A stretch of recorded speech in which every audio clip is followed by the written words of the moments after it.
next speaker is someone that we all know and admire and appreciate, who has served 40 years in the United States Congress, 10 years in the House, and the last 30 years in the Senate, chairing important committees like agriculture and health, education, labor, and pension. I first met Tom Harkin, not in Iowa. I first met Tom Harkin standing on a street corner in Nashua, New Hampshire, where by no coincidence whatsoever, I was holding a sign with his name on it. It said Harkin for President. And I was never so proud to support any candidate. He got out there in late 91 and 92 and took the fight to him and convinced Democrats across this country that we could win back the presidency from George H.W. Bush. Now, Tom didn't make it himself, but he set the standard. He told people how to do it. He motivated people. We got out there. We got a Democrat elected president, Bill Clinton. After 12 years of Reagan-Bush misrule, we changed America. We put her back on the right course to jobs and growth and prosperity, and oh, by the way, yes, a balanced budget. Now, there's so many other things that Tom has done. The list is long, helping out our veterans. But there's one thing that always has to be said about Tom Harkin, because he has opened the door of opportunity to people with disabilities. I know that if there had only been one thing that he had accomplished in Congress, the Americans with Disabilities Act is a major, tremendous, liberating piece of legislation. He has done so much more. So let's welcome the author of the Americans with Disabilities Act, our Senator Tom Harkin.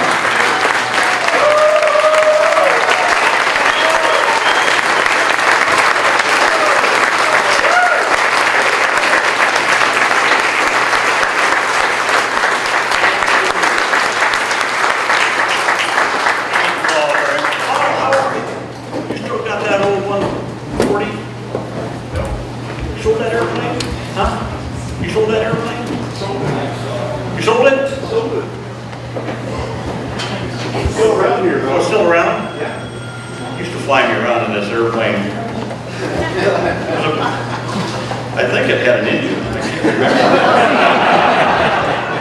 Oh, hot air.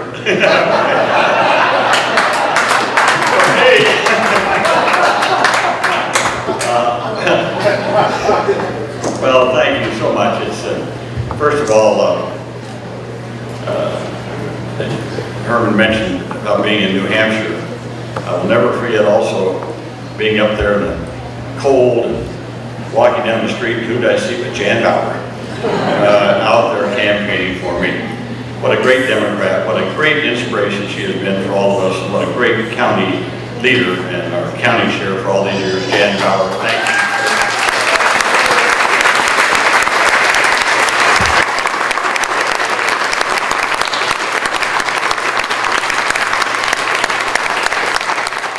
I got to tell you, I see here, I got a piece of paper someone gave me. It's dated October 13th. So obviously just over a week ago, Branstad was here. He's the governor. For a short period of time.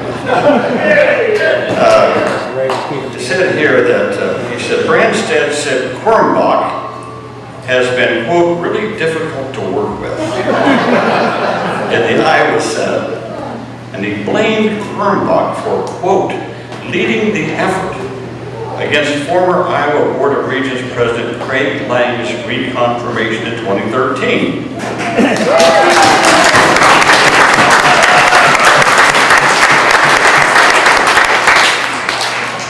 I didn't know Branstad would be so effusive in his praise.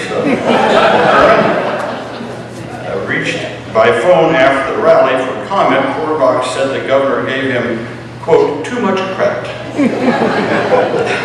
for the push against Lang's reconfirmation, and that the Democratic caucus was, quote, overwhelmingly opposed to Lang's remaining on the board. I got to read this next sentence. Quote, Lang stood out, this is a quote from Herman, Lang stood out as really having fumbled the ball as far as the Harkin Institute was concerned, and my caucus was pretty clear that we thought his service on the Board of Regents should come to an end. Thank you very much.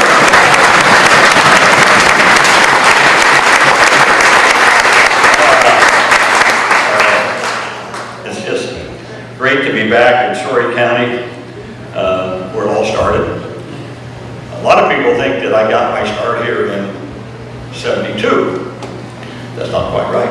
I got my start here in 1962 when I was a student at Iowa State, and my history professor, E.B. Smith, ran for the U.S. Senate in 1962. Some of you might remember.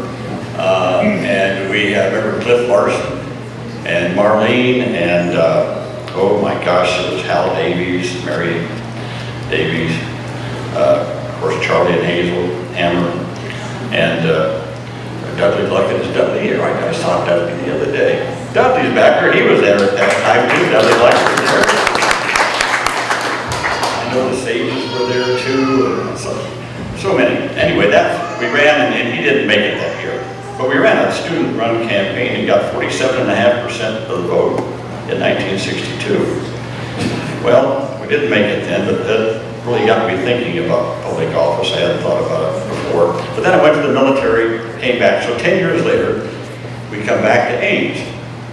And E.B. Smith had a small house out here west of campus, which he let us use rent-free. And so Ruth and I moved in that little house, and so did a bunch of other students. It was interesting. No locks on the doors, and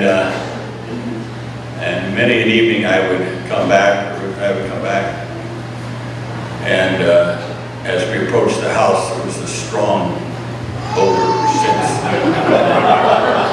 wafting through the air. I thought sure that someone was going to get us at some point. Anyway, I won't go into all that.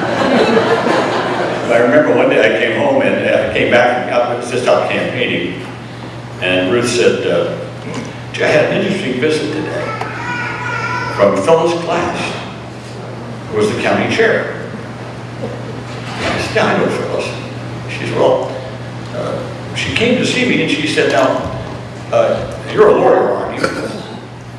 And Ruth said, "Well, I graduated from law school just now. I mean, we just like a month before graduated from law school." Both Ruth and I had been to law school together. We both took classes together. In fact, truth be known, most of that spring semester I was out here campaigning when I was a senior in law school. And Ruth went to the classes. I went back and took the midterms and turned right around. She would brief me up on all what was going on, and I turned around and came right back campaigning. I went back, took the finals. And now don't get me wrong, those of you who are in graduate school or law school, but it was the best semester I ever had in law school. I don't mean to say you don't have to go to class or anything like that, but it was nice to have Ruth to brief me up on it. But anyway, we come back, so Phyllis had come to see Ruth and said, "You're a lawyer." We said, "No, I just graduated from law school." And Phyllis said, "Well, that means you're a lawyer." We said, "No, I haven't taken the bar yet." Neither one of us had taken the bar. We were just studying for the Iowa bar at that time. So this would have been, late May, early June. And so Phyllis said, "Well, that's okay." She said, I want to fill the ticket. And we don't have any Democratic attorneys around here. And I want to put your name in there to run for county attorney. Ruth said, "My gosh, I haven't passed the bar yet. My husband's running for Congress." To which Phyllis, and this is what Ruth said to me, to which Phyllis said, "Don't worry, you're not going to win anyway."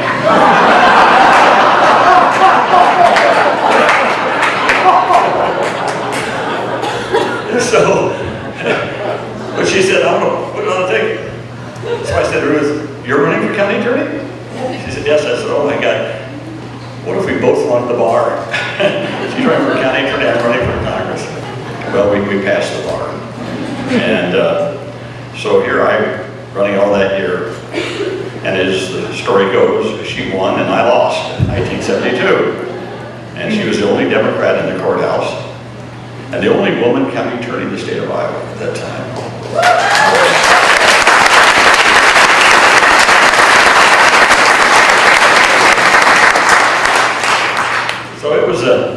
that was interesting. So I ran again in '74. Ruth ran in '74. That's when they had 2-year terms. '74 started the 4-year terms for county office holders. So Ruth was up in '74 and didn't even have an opponent in 1974 for the next 4-year term. And of course, a lot of my friends, a lot of people around Story County said, well, said to me, you're going to do a lot better this year than you did 2 years ago. And I said, well, I hope so. And he said, well, yeah, but it has more to do with Ruth. A lot of people around here are saying, if she's that good, he can't be that bad.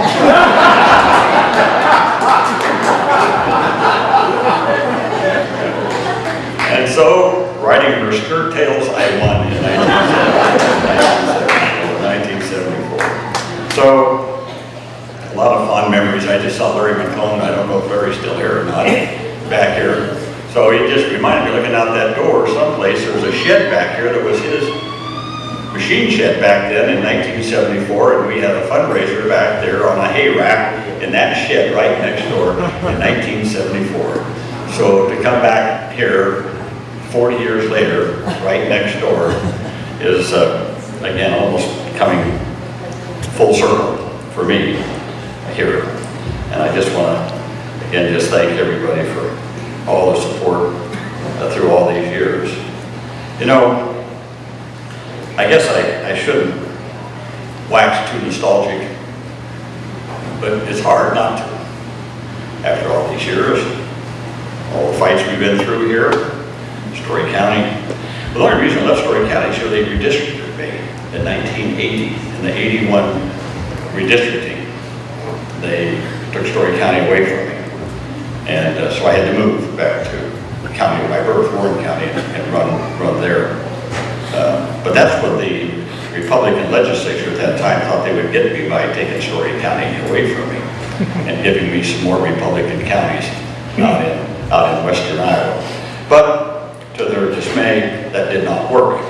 And I continued on and continued to win elections, thanks again to all of you here. I only ran once. That would have been 1982 when I ran. That Story County was not in my district in 1982. But then 84 when I ran for the Senate from then on. So, and then Ruth and I lived out west of Ames for quite a while until they redistricted us. Our daughter Amy, first daughter, was born Mary Greeley. I remember that very well because Ruth was working in the county attorney's office. We knew the child was coming pretty soon, but she continued to work and called me up. I stayed home from the house after the 4th of July, anticipating that she would be born. And so Ruth called up, said, I gotta go to the hospital. She drove all the way home from Nevada over to Ames. Had the bag packed, I got in the car, we drove to Mary Greeley, and Amy was born about 3 hours later. All that for a good time. I remember the doctor was Dolan. What was his name? Doran. Yeah. And I said I want to be in the delivery room.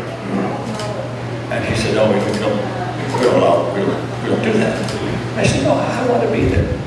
I insist, well, I'm the congressman, she's the county attorney. John's delivered thousands of babies, but never once had he ever had a father in the delivery room.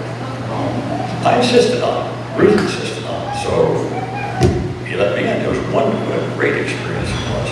John said after that, if I had known how good it was, I would have started this years ago, having fathers in delivery. And then after that, Ruth and I wanted to have a little champagne. So I went down to the car, I had a bottle of champagne on some ice, you know. I went down and I brought the champagne out. And boy, the nurse came into that room and said, no, you can't do that. You can't have alcohol in here. We don't allow that. I said, that's a county attorney.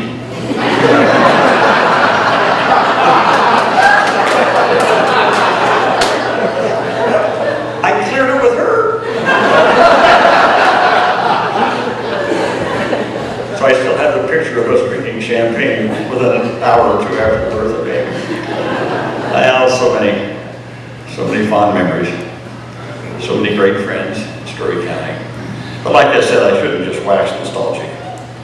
Because, as Ruth reminded me once, she said, it's all right to look back, but don't stare.